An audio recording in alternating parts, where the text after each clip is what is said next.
말씀을 봅니다. 말씀은 사도행전 5장 17절에서 20절까지의 말씀입니다. 우리 신약 성경으로 194면에 있습니다.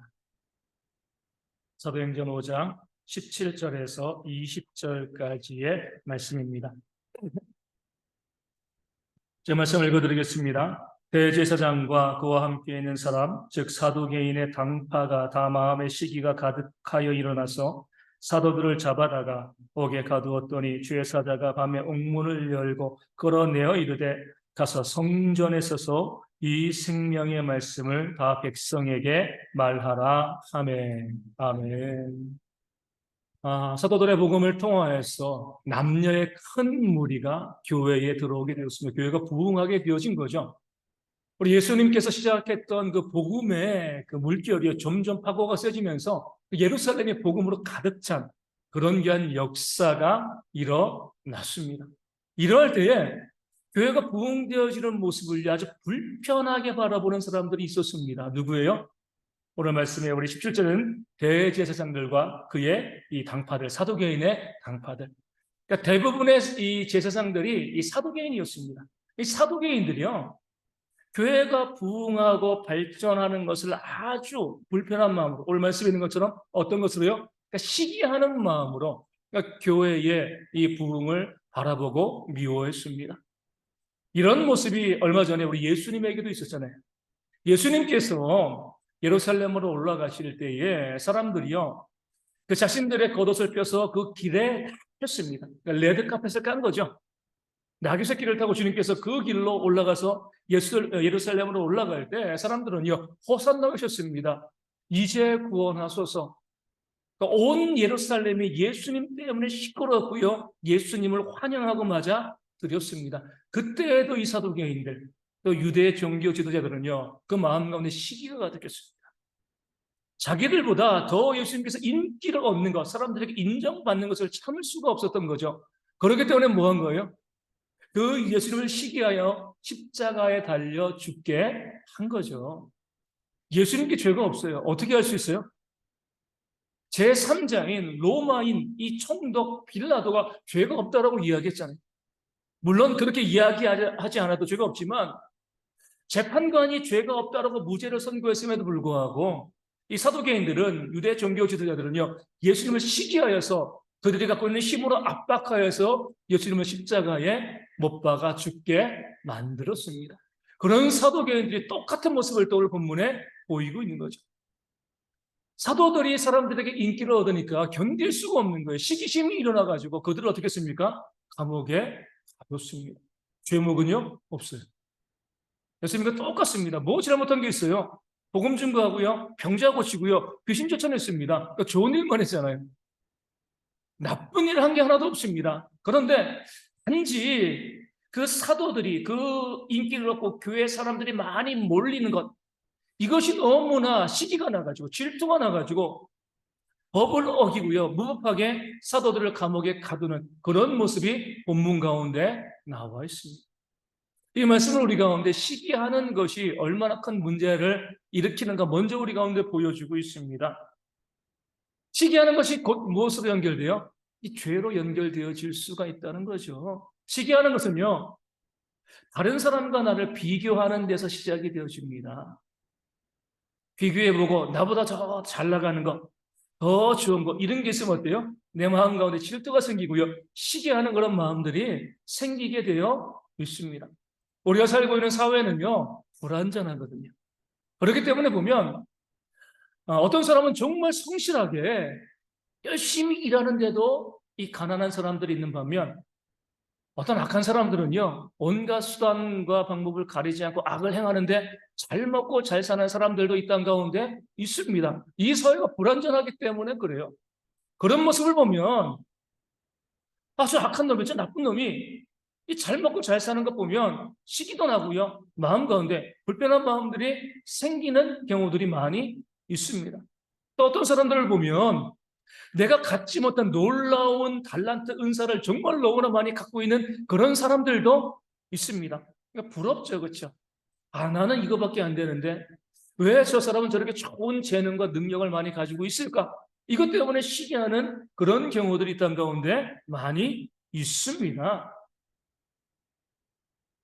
문제가 되는 것은 뭐예요? 이렇게 시기의 마음이 생기게 되어지면 그 다음에 시기가 왜 문제가 되냐면 판단력이 흐려진다는 거예요. 객관적으로 판단할 수 없게 되어지는 겁니다. 물론 악한 자가 잘 되는 것 우리가 그건 안 되지라고 이야기하는 건 문제가 없어요. 그런데 시기의 마음이 들게 되어지면 정당하게 열심히 일해가지고 어떤 뭐 소득을 얻고요, 좀 이제 좋은 위치에 올라가고 이런 사람이 있어도요, 그것을 용납하지 못합니다. 무조건 미워하는 거죠. 무조건 공격하게 되어지는 거예요.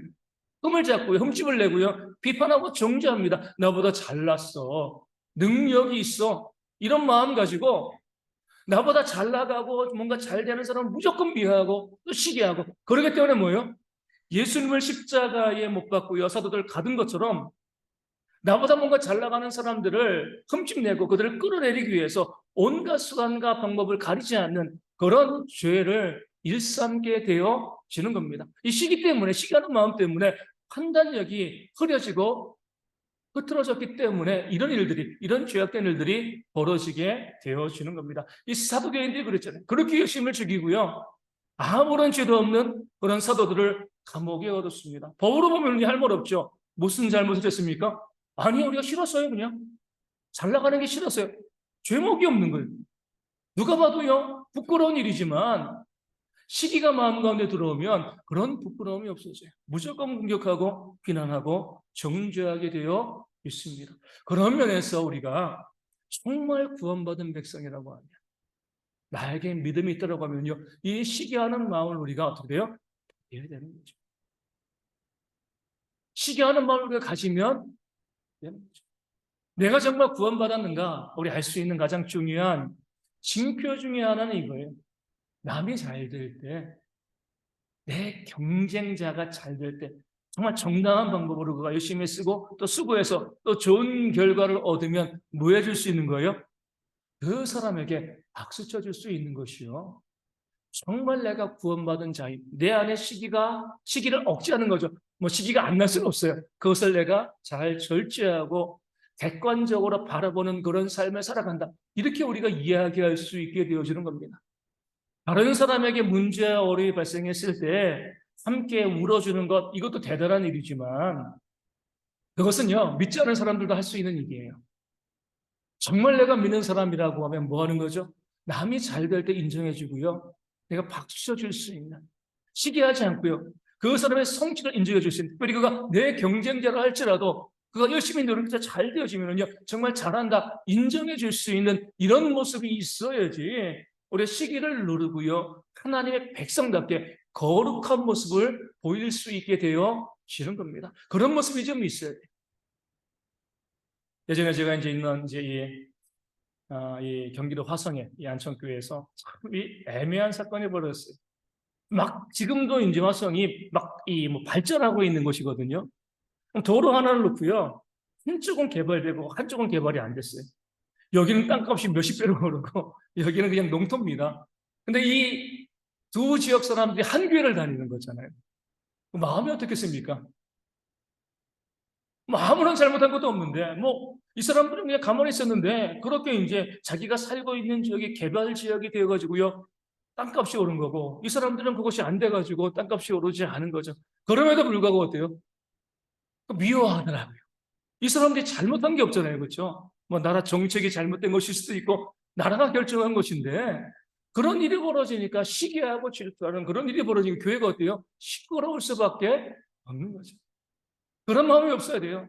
그들이 잘 됐을 때, 잘 되었다라고 우리가 인정해 줄 수 있어야죠. 우리 달란트에 비해 보면 우리 5달란트 받은 자가 있고요, 2달란트 받은 자가 있고 1달란트 받은 자가 있습니다. 1달란트 받은 사람이요, 이 5달란트 받은 사람을 시기하면 안 되죠. 왜 5달란트 줬어요? 많이 맡은 자에게 많은 것을 구하기 때문에 그렇습니다. 많이 맡았으면은요, 더 많이 헌신할 수밖에 없어요.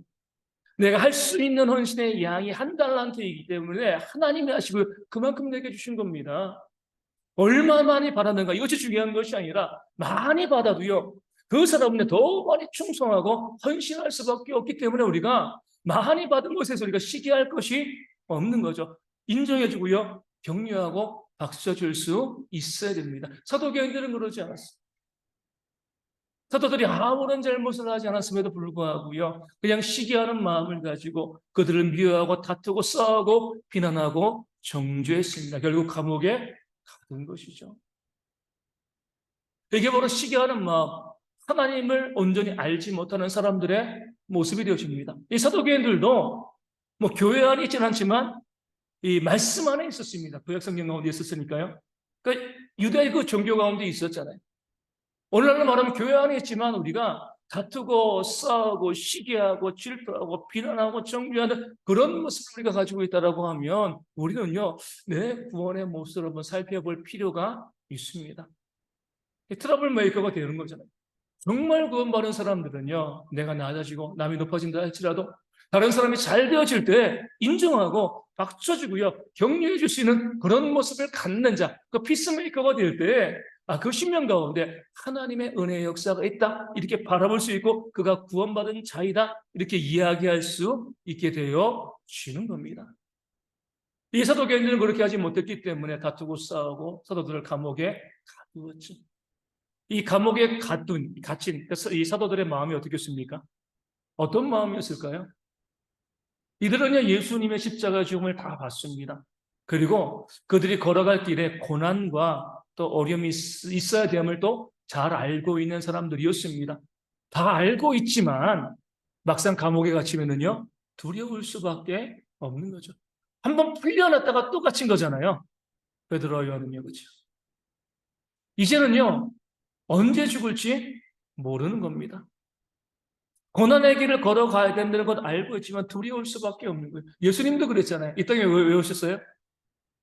고난받고요, 우리의 죄를 대신하여 십자가에 달려 죽기 위해서 예수님이 땅 가운데 오셨습니다. 오신 목적이 그거예요. 그 목적을 가지고 오셨지만 이 고난받으시기 전에, 십자가의 전에 그 겟세마네에서 어떻게 기도하셨어요? 할 수만 있으면 이 고난의 잔을 내게서 옮겨달라고 기도하셨습니다. 마땅히 고난받으셔야 되는데 마땅히 죽어야 되는 거 다 알고 계십니다. 하지만 그 고난에 앞서서는요, 그 고난이 너무나 끔찍하기 때문에 할 수만 있으면 그 고난에서 피하고 싶은 것, 완전한 인간으로 오셨기 때문에 그런 마음을 갖고 계시고 그렇게 기도하셨습니다. 이 사도들도 마찬가지죠. 우리가 고난 받아야지, 복음을 위해서 때로는 죽기까지, 우리 순교까지 우리 각오하고 있어, 이런 마음을 가져도요, 그런 마음이 있어도 감옥에 갇히면 두려울 수밖에 없는 겁니다. 그런 두려운 마음으로 그 감옥 가운데 있는데 오늘 말씀에 아주 놀라운 역사가 일어나죠. 주의 사자, 천사가 그 감옥에 와서 사도들을 그냥 끄집어냈습니다. 구원해, 구출해 준 거죠. 하나님의 놀라운 역사를 이 사도들이 경험하게 되었습니다. 그렇게 사도들을 구출해내면 이 사도들은 뭐 하면 되는 거예요? 도망가야죠, 그렇죠. 언제 죽을지 모르는 거예요. 다시 말씀드리면 예수님도 죽인 자들입니다. 사도들을 죽이는 것은 아무것도 아닌 거죠. 지체하고 있으면은요, 유대 종교 이 권력자들에게 죽임을 당할 수가 있는 거예요. 감옥에서 빠져나왔으니까 아무도 모르는 곳으로 빨리 도망가서 피하고 숨는 것, 이게 가장 지혜로운 길일 수밖에 없는 거죠. 그런데 오늘 말씀 보면 너무나 기가 막힌 그런 내용이라요. 그 천사가, 주의 사자가 사도들을 감옥에서 끄집어내고 뭐라고 이야기해요? 20절에 성전에 서서 이 생명의 말씀을 다 백성에게 말하라. 왜 끄집어낸 거예요? 그렇죠? 성전, 이 성전에 누가 있어요? 사도인들이 있습니다. 대제사장들이 있어요. 이들을 감옥에 갇힌 자들, 감옥에 가둔 자들이 있는 곳이 바로 성전입니다. 다시 거기 가가지고요, 모든 백성들에게 이 생명의 말씀을 전하라는 거예요. 그렇게 전하면은요, 다시 잡혀가는 거죠. 그렇죠? 아마 이번에는 그냥 잡힌 즉시 죽을 수도 있는 겁니다. 아니, 이럴 거면 왜 끄집어냈습니까? 도망가라고 해야죠. 피하라고 해야죠. 감옥에 갇혀있는 우리를 끄집어내서 다시 그 사도교인들이 있는 그 성전에서 다시 생명의 말씀이 복음을 증거하라고 하면 또 잡히라는 건 아니겠어요? 왜 우리를 끄집어냈습니까? 어떻게 보면 이해할 수 없는 말을 그 천사가 사도들에게 선포하고 명령하고 있는 겁니다. 그런데 이것이 바로 우리 믿는 자들의 삶의 모습이 되어지는 거죠. 그렇죠? 분명히 고난이 예상됩니다. 어려움과 문제와 아픔들이 우리 가운데 있는 거죠. 하지만 그 길을 걸어가는 것, 이것이 바로 내가 져야 될 십자가인 거예요. 우리 주님께서는 우리 가운데 잘 먹고 잘 살라 말씀하지 않았습니다. 자신의 십자가를 지고 자기를 부인하고 나를 따르라. 이것이 바로 우리를 향하신 우리 예수님의 명령이 되어지는 거죠. 우리는요, 이 길이 옳은 길이라고 하면 비록 그 길을 걸어갈 때 고난이 예상되어지고 심지어 우리 가운데 죽음이 예상되어진다 할지라도 주님께서 가라고 하시면 그 길을 걷는 것이, 그 길을 가는 것이 바로 그리스도인이 되어야 할 줄로 믿습니다. 피하는 것이 잘못된 것은 아니에요. 그렇죠? 때론 피하게도 하십니다. 근데 중요한 것은요, 피하라고 하실 때 피하면 되고요, 맞서라고 하면 맞서면 되는 겁니다. 피하라고 할 때 맞서는 것도 잘못된 거고, 맞서라고 할 때 피하는 것도 잘못된 거죠. 하나님께서 우리 가운데 이 고난이 있음을 알고요, 그 길로 걸어가라고 하시면, 직면하라 하시면 그 길을 우리가 고난과 어려움이 있음을 알고도 그냥 걸어가는 것이 우리 신앙인의 그런 정체성이 되어지는 겁니다. 우리 예수님은요, 예루살렘으로 올라가셨잖아요. 가면 고난받고 십자가를 죽을 것을 아시면서도요, 예루살렘으로 올라가셨습니다. 안 올라가시면 고난받지 않습니다. 예루살렘에 안 가면 되는 거예요. 근데 주님께서는 그 고난을 아시면서도 직면하시기 위해서 그 고난의 길을 묵묵히 걸어 가셨습니다. 그러면서 주님께서 승천하시면서 제자들에게 무엇을 명령하신 거예요? 너희는 예루살렘을 떠나지 말라. 예수를 죽인 자들이요, 그의 제자들까지 죽이려는 그런 시기였습니다. 그런데 그 좁은 예루살렘에서 떠나지 말고요, 성령을 기다리라고 주님께서는 제자들에게 명령하셨습니다. 도망가지 말라는 거예요. 고난이 있다 할지라도 피하지 말라는 겁니다. 구약을 보게 되어지면 우리 예레미야 선지자가 있잖아요. 남유다가 멸망당할 때 예레미야는요, 무엇을 외쳤습니까? 하나님께서 우리를 심판하실 것이기 때문에 우리는 바벨론에 항복해야지 살 수 있다, 이렇게 외쳤습니다. 백성들은 그런 예레미야를 무엇이라고 얘기했어요? 매국노라고 이야기했죠. 나라를 위해서 이 나라를 구할 방법을 택해야지 왜 우리로 하여금 항복하라고 이야기하냐? 너 매국노 아니냐? 이한영과 같은 그런 죄가 아니냐? 이렇게 이제 예레미야를 비난하고 정죄했습니다. 예레미야는요, 그 누구보다 뭐예요?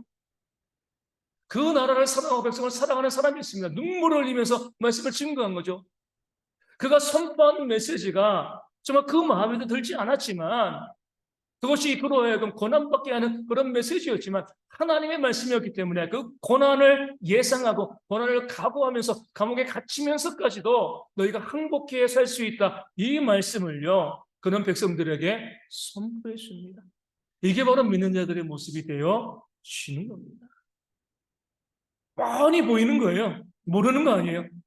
이 길로 걸어가면 고난이 있고 선해가 있고요, 어려움과 문제 아픔이 있습니다. 하지만 주님께서 걸어가라고 하시면 그 길로 우리가 묵묵히 걸어갈 수 있어야 됩니다. 예전에 한번 몇 번 말씀드렸습니다. 창끝이라는 영화가 있어요. 1956년 미국의 5명의 젊은이, 청년들은 아니에요. 결혼하고 이제 이 아내도 있고 아이도 있습니다. 이 5명의 청년들이요, 남미 에콰도르에 있는 와우단이라는 그 당시 거의 마지막으로 남은 식인 부족이었거든요. 이 식인 부족에게 복음을 증거하러 갔습니다. 이 5명의 청년들은 미국 사회에서 나름대로 엘리트였어요. 대학 교수도 될 수 있고요, 나중에 그들이 그냥 그 사회 가운데 남아 있었으면 그 사회를 이끌어갈 수 있는 사람들인데, 이 식인 부족에게 복음을 증거하고자 하는 마음을 가지고 이 5명의 남자들이요, 그 원시 부족을, 식인 부족을 찾아갔습니다. 처음에는요, 노란색 비행기를 타고 가서 공중에서 계속해서 이 식료품을 떠다준 겁니다. 우리는 당신들을 해치러 온 사람이 아닙니다. 이것을 알려주기 위해서 계속 이제 식료품을 떨어뜨리고, 노란색은 잘 보이잖아요. 그렇게 몇 번을 하고 난 다음에 이제 어느 정도 관계가 되었다 싶어가지고 이 5명의 이 젊은이들이요, 이 와우단이 부족이 살고 있는 그 지역으로 들어가자마자 모두 창끝에 찔려서 죽임을 당했습니다. 복음도 못 증거하고. 그들은요, 그 부족은요, 외지인의 남자가 무조건 죽이는 거예요. 그 당시 미국의 타임지에서도 기사가 실렸습니다. 이 얼마나 큰 낭비인가, 우리나라로 번역하면은. 이렇게 재능 있는 유망한 사람들이 왜 그렇게 개죽음을 당했냐 이거예요. 복음도 못 전하고 들어가자마자 창끝에 찔려가지고 다 죽임을 당했기 때문에 그렇습니다. 그 5명 중에 한 명이 짐 엘리엇이라는 사람이었어요. 근데 이 5명이 죽고 난 다음에 이 짐 엘리엇의 아내가 이 간호학을 배우기 시작합니다. 아들도 있었어요. 다른 사람들, 다른 이 죽임당한 그 사람들의 이 가족들도 마찬가지. 그리고 난 다음에 이들이 어디로 들어가요? 자신들의 남편과 아버지를 죽인 부족에게 다시금 갑니다. 그 부족은요, 어찌됐건 여자와 어린아이는 죽이지 않았어요. 어린아들을 데리고요, 여자들과 이 백인들이죠. 여자들과 이 아이들을 데리고 그 여자들이 그 부족에 가서 자신들이 왜 그 땅에 왔는지 이야기하지 않아요. 그 부족이 내 남편과 우리 아이의 아버지를 죽였다는 걸 이야기하지 않습니다. 그리고 가서 뭐 계속 그들을 섬기는 거예요. 병을 고쳐주고요 하고 그러다가 나중에 안식년에 대해서 6년 지나서 7년째 떠날 때 그 추장이 물어보는 거죠. 당신들은 왜 우리에게 와가지고 이렇게 우리를 잘 섬기고 우리를 도와주느냐. 그때 비로소 이야기합니다. 우리의 남편이 6년 전에 이 땅 가운데 와서 증거하지 못했던 예수님을 우리가 증거하기 위해서 우리는 여기고 왔습니다. 그 메시지를 듣고요, 그 온 부족이 하나님을 믿기 시작을 했어요. 그 부족에서 4명의 선교사가 나왔습니다. 오늘 말씀에 대한 현대적인 적용이죠. 내 남편 죽이고요, 아무 잘못도 없는 그들을 위해서 난 내 아버지 죽였습니다.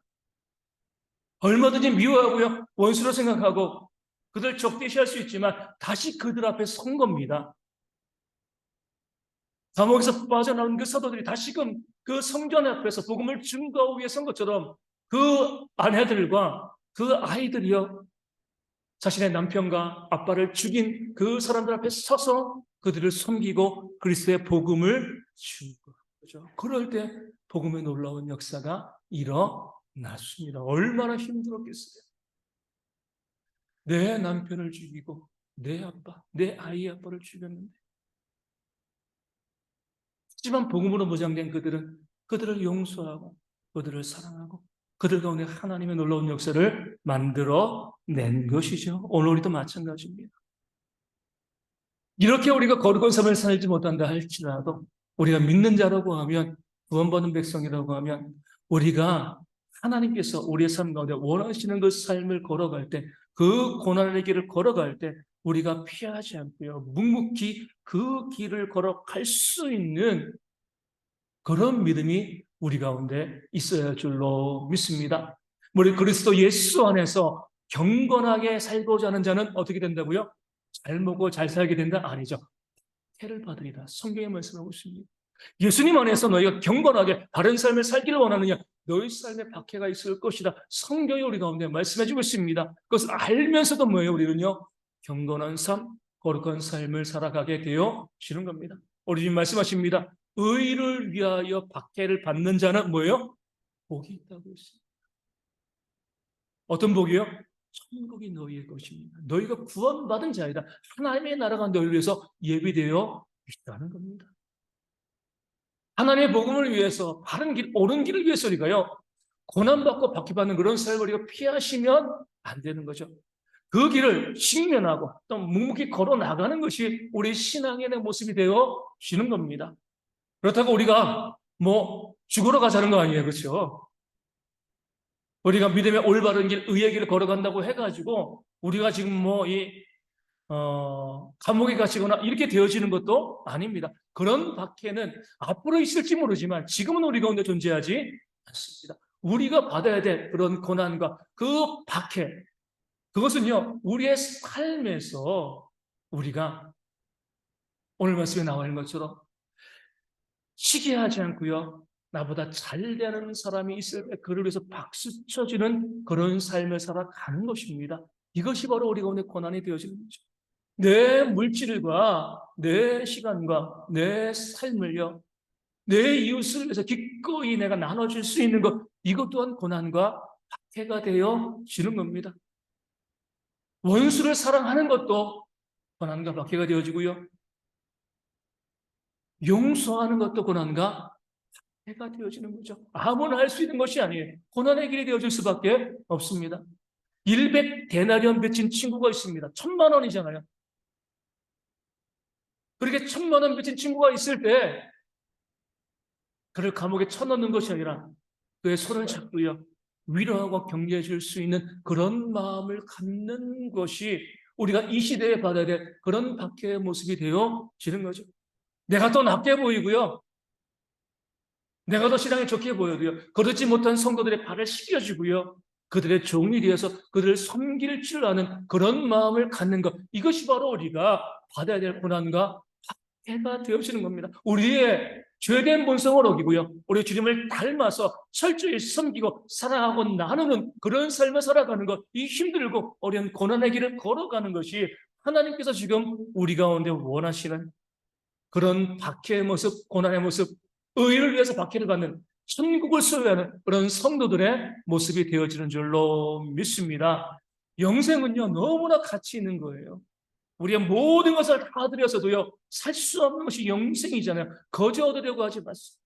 잘 먹고 잘 살고 편안하게 아무런 문제 없이 살면서 그 영생을 누리는 것이 아니라 정말 영생을 사모하는 그 삶이 있다고 하면 기꺼이 우리가 이 땅 가운데 사랑과 섬김과 나눔의 그 삶을 통해서 그 고난 가운데 내가 걸어갈 수 있는 내 십자가를 지고요, 나를 부인하는 그런 삶을 살아가는 저에게 모든 성도 되어지기를 주님의 이름으로 축원을 드립니다. 아멘. 우리 말씀을 기억하며 찬송하고요, 함께 저희가 또 말씀을 가지고 기도